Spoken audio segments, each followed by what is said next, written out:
आज हम रिवीजन करेंगे सिविल इंजीनियरिंग के वेरी फेमस सब्जेक्ट बीएमसी के chapter number 4 paint, distemper and varnish का।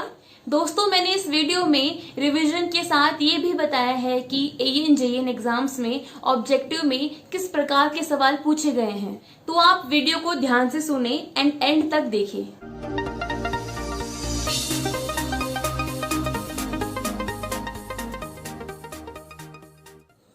हाय गाइस, मलका वशिष्ठ आप सभी का स्वागत करती हूँ। मैं बीएमसी के chapter number 1 cement, chapter number 2 concrete and chapter number 3 timber के रिवीजन वीडियोस अपलोड कर चुकी हूँ। इन वीडियोस के लिंक्स आपको ऊपर आई बटन पर या इस वीडियो के नीचे जो डिस्क्रिप्शन बॉक्स है उसमें मिल जाएंगे। प्लस मेरे Instagram handle, Facebook page and Telegram channel के लिंक्स भी आपको नीचे डिस्क्रिप्शन बॉक्स में मिल जाएंगे। दोस्तों, do join me on Instagram, Facebook and Telegram ताकि मेरी new videos and latest videos की नोटिफिकेशन आप तक पहुंच जाए एंड एग्जाम की तैयारी से रिलेटेड कोई भी इम्पोर्टेंट वीडियो आप मिस ना कर दें। एंड गाइज, अगर आपको मेरी रिवीजन वीडियोस पसंद आ रही है और आप चाहते हैं कि मैं जल्दी जल्दी वीडियोस अपलोड करूं, तो आप मेरी रिवीजन वीडियोस अपने सिविल के दोस्तों के साथ में शेयर करें एंड उन्हें बताएं कि आपको मेरी रिवीजन वीडियोस कितनी यूजफुल लग रही है, कितनी इंटरेस्टिंग लग रही है from exam point of view. Video को लाइक करें, शेयर करें एंड कमेंट करें कि बीएमसी में आपका फेवरेट चैप्टर कौन सा है एंड चैनल को सब्सक्राइब करें। Now let's start.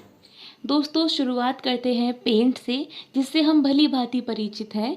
पेंट एक तरीके का लिक्विड है जिसमें गम लाइक प्रॉपर्टीज होती हैं। पेंट प्रोवाइड करता है ओपेक कोटिंग। अगर पेंट कर दिया जाए तो हम आर पार नहीं देख सकते। पेंट के पीछे जो भी बैकग्राउंड है हमें विजिबल नहीं होगा। पेंट का सबसे इम्पॉर्टेंट यूज़ है कि ये प्रोटेक्शन प्रोवाइड करता है हमारे सर्फेसेस को अगेंस्ट कोरोजन और weathering due to heat, moisture etcetera. And obviously paint से हमारे सरफेस की अपीयरेंस बहुत अच्छी हो जाती है। मैं आपको इन शॉर्ट बताती हूँ। लिक्विड फॉर्म में हम पेंट अप्लाई करते हैं, देन उसमें से व्हीकल्स इवेपोरेट हो जाते हैं, पेंट ड्राई हो जाता है और सॉलिड फॉर्म ऑफ पेंट बच जाता है, जो कि हमें प्रोटेक्शन देता है और एस्थेटिक्स को बढ़ा देता है। Now moving on to paint किन से बनता है। सो कंपोनेंट्स आर, पहला बेस, दूसरा व्हीकल या कैरियर, तीसरा ड्रायर, चौथा पिगमेंट्स, पांचवा सॉल्वेंट्स या थिनर। दोस्तों, अब आगे की बातें आप ध्यान से सुनना, क्योंकि मैं आपको इन सब के बारे में इन शॉर्ट बताऊंगी और ये भी बताऊंगी कि कैसे सवाल एग्जाम में ऑब्जेक्टिव में पूछे गए हैं। पेंट का पहला कंपोनेंट है base. B for base and B for bulk. Base basically form करता है पेंट का bulk, means it is present in maximum quantity. कई बार एग्जाम में यही पूछ लेते हैं कि बताओ पेंट के अंदर मैक्सिमम क्वांटिटी में जो प्रेजेंट होता है उसे क्या बोलते हैं, तो उसे बोलते हैं बेस। दोस्तों, इसके एग्जाम्पल्स भी बहुत बार एग्जाम में पूछे गए हैं। पूछ लेते हैं कि बताओ वाइट लेड क्या है, तो वाइट लेड बेस है, जिंक ऑक्साइड एक बेस है और आयरन ऑक्साइड एक बेस है एंड एटसेट्रा। जो वाइट लेड है वो बेसिकली यूज़ किया जाता है for timber and wood works. ये बात भी एग्जाम में पूछी गई है। Second component of paint is vehicle और carrier. V for vehicle and V for viscosity. जो व्हीकल और कैरियर्स होते हैं वो हमारे पेंट को विस्कोसिटी, फ्लूइडिटी प्रोवाइड करते हैं। इनके एग्जाम्पल्स बहुत बार एग्जाम में पूछे गए हैं। लिंसीड ऑयल और टंग ऑयल। पूछ लेते हैं कि बताओ लिंसीड ऑयल है वो क्या है, तो वो एक तरीके का व्हीकल है, एक तरीके का कैरियर है जो हमें विस्कोसिटी एडजस्ट करने में मदद करता है। Third component of paint is dryers. Dryers हमारे पेंट की ड्राइंग एबिलिटी को एक्सेलरेट कर देते हैं। ड्रायर्स के एग्जाम्पल है litharge, red lead, manganese sulphate.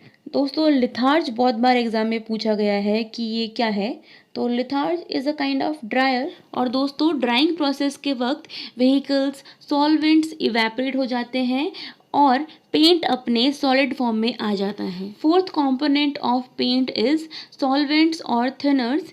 अगर हमारी सरफेस इरेगुलर है, सॉल्वेंट और थिनर यूज़ करने से सरफेस स्मूथ हो जाती है। सॉल्वेंट्स और थिनर्स के एग्जाम्पल बहुत इंपॉर्टेंट है, टर्पेंटाइन और नैप्था एटसेट्रा। दोस्तों बहुत बार एग्जाम में पूछा गया है कि टर्पेंटाइन एक तरीके का बेस है या सॉल्वेंट है या पिगमेंट है या व्हीकल है, तो इसका करेक्ट आंसर है टर्पेंटाइन एक तरीके का सॉल्वेंट है। Fifth component of paint is pigment and they are responsible to provide color। अब सोचो दोस्तों, एग्जाम में इतनी सी बात पूछ लेते हैं कि pigment are responsible for what. हमें रेड कलर मिलता है फ्रॉम पिगमेंट रेड ऑक्साइड और रेड लेड, ब्राउन कलर मिलता है from iron oxide, white colour मिलता है फ्रॉम जिंक ऑक्साइड। दोस्तों बहुत बार एग्जाम में पूछा गया है कि जिंक ऑक्साइड से कौन सा कलर मिलता है, so it's white colour. Blue colour मिलता है from cobalt oxide. Now moving on to next topic, extenders. Extenders add किए जाते हैं पेंट में ताकि पेंट की वॉल्यूम इंक्रीज हो जाए without affecting the properties of paint. इसके एग्जाम्पल है चॉक, जिप्सम, सिलिका एटसेट्रा। दोस्तों अब मैं आपको कुछ पेंट्स की कुछ खास बातें बताऊंगी। एस्बेस्टोस पेंट प्रोवाइड करता है रेजिस्टेंस टुवर्ड फायर। दोस्तों बहुत बार एग्जाम में इसके बारे में पूछा गया है। ब्रोंज पेंट प्रोवाइड करता है high reflective property. Aluminium paint से शाइन आती है जो कि विजिबल होता है डार्कनेस में भी। और दोस्तों इम्पॉर्टेंट बात, पेंटिंग वर्क को मेजर किया जाता है मीटर स्क्वायर में और एरिया ऑफ पेंटेड सरफेस में। अब हम बात करेंगे पेंटिंग में होने वाले डिफेक्ट्स की। पहला डिफेक्ट है फेडिंग, मतलब पेंट का कलर फीका पड़ जाना।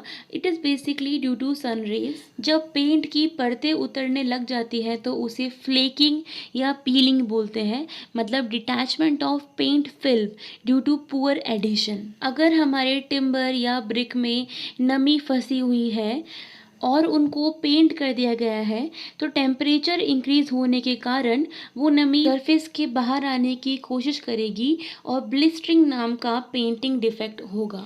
अगर हेयर लाइन क्रैक्स होते हैं तो उस डिफेक्ट को बोलते हैं रिंकलिंग। बुरे वेंटिलेशन के कारण जो डल पैचेस हो जाते हैं उस डिफेक्ट का नाम है ब्लूम। छठा डिफेक्ट है रनिंग। अगर थिक पेंट हो जाता है तो ग्रेविटी के कारण पेंट नीचे आने लग जाता है और ऊपर की सतह पर पेंट फेड हो जाता है। दोस्तों अगर हमारे पेंट की फाइनल कोटिंग करने पर भी बैकग्राउंड सरफेस विजिबल है तो उस डिफेक्ट को बोलते हैं ग्रेनिंग। आठवां डिफेक्ट है ब्रश मार्क। नाम से चल रहा है पता, अगर ब्रश के मार्क्स विजिबल हो जाते हैं, ये होता है due to poor quality of brush या फिर अगर पेंट को बहुत थिन कर दिया जाए इस वजह से। Ninth defect is efflorescence. It is basically white powdery deposits on surface. अब हम बात करेंगे इमल्शन पेंट्स की। लिक्विड में लिक्विड को मिलाने पर इमल्शन बनता है जिसमें पहला लिक्विड होगा पेंट सोर्स, दूसरा लिक्विड होगा वाटर। पेंट सोर्स कंटेन करेगा latex which is a resinous compound. Emulsion paints odourless होते हैं और फायर की तरफ उनका अच्छा खासा रेजिस्टेंस होता है। अब हम बात करेंगे वार्निश की। वार्निश एक तरीके की कोटिंग है विच इज़ ट्रांसपेरेंट। वार्निश को मेनली टिम्बर या वुडन प्रोडक्ट्स के लिए ही यूज़ किया जाता है। So they are used as decorative और प्रोटेक्टिव लेयर बोथ। डेकोरेशन के लिए भी और प्रोटेक्शन के लिए भी वुडन आइटम्स पे वार्निश को यूज़ करते हैं। दोस्तों अच्छी लकड़ियों में अच्छे पैटर्न होते हैं तो हम चाहते हैं वहाँ पे पेंट ना करके वार्निश करना ताकि काइंड ऑफ लैमिनेशन मिल जाए, हमें प्रोटेक्शन मिल जाए और जो वुड का पैटर्न है वो भी दिखता रहे। एंड ऑल्सो वार्निश प्रोवाइड करता है शाइनी अपीयरेंस। वार्निश के कंपोनेंट्स है पहला रेजिन्स। रेजिन्स में गम लाइक स्टिकी प्रॉपर्टी होती है जो कि हमें ट्रीज से मिलती है, specially pine trees. And resins are not soluble in water but they are soluble in spirit. Resins के एग्जाम्पल है copal, lac. Second component of varnish are dryers. Third component are solvents for resins. Types of varnish में पहला type है oil varnish. ये ductility provide करता है और contain करता है लिंसीड ऑयल। दोस्तों एग्जाम में पूछ लेते हैं कि बताओ ऑयल वार्निश क्या कंटेन करता है, तो it contains linseed oil. Second is spirit varnish. ये स्पिरिट और शेल से मिलके बनता है। क्योंकि ये कंटेन करता है अल्कोहल तो ये जल्दी ड्राई हो जाता है। Third is turpentine varnish and fourth is water varnish. अब हम बात करेंगे डिस्टेम्पर की। डिस्टेम्पर को कहाँ यूज़ करते हैं? दोस्तों ये सवाल ऑब्जेक्टिव में बहुत बार पूछा गया है। डिस्टेम्पर को यूज़ करते हैं इंटीरियर वॉल्स पे या प्लास्टर्ड सरफेस पे जो कि वेदर के टुवर्ड्स एक्सपोज्ड नहीं होती। डिस्टेम्पर चॉक, वाटर और कलरिंग पिगमेंट से मिलके बना होता है। बेस प्रोवाइड करता है चॉक और कैरियर होता है इसमें वाटर। दोस्तों ये सवाल ऑब्जेक्टिव्स में बहुत बार पूछा है कि डिस्टेम्पर में बेस क्या होता है, तो इसका करेक्ट आंसर है चॉक। डिस्टेम्पर हम यूज़ करते हैं ताकि हमारी इर्रेगुलर सरफेस स्मूथ हो जाए। दोस्तों मैंने आपको पेंट, वार्निश और डिस्टेम्पर का शॉर्ट रिवीजन करवा दिया है। आप इनके क्वेश्चन आज ही लगा लेना। दोस्तों वीडियो पसंद आया हो तो लाइक करें, कमेंट करें अपनी क्वेरीज, चैनल को सब्सक्राइब करें एंड मेरी वीडियोस को शेयर करें। और हाँ, आप मुझसे इंस्टाग्राम, टेलीग्राम एंड फेसबुक पर जुड़े। धन्यवाद आप सभी का।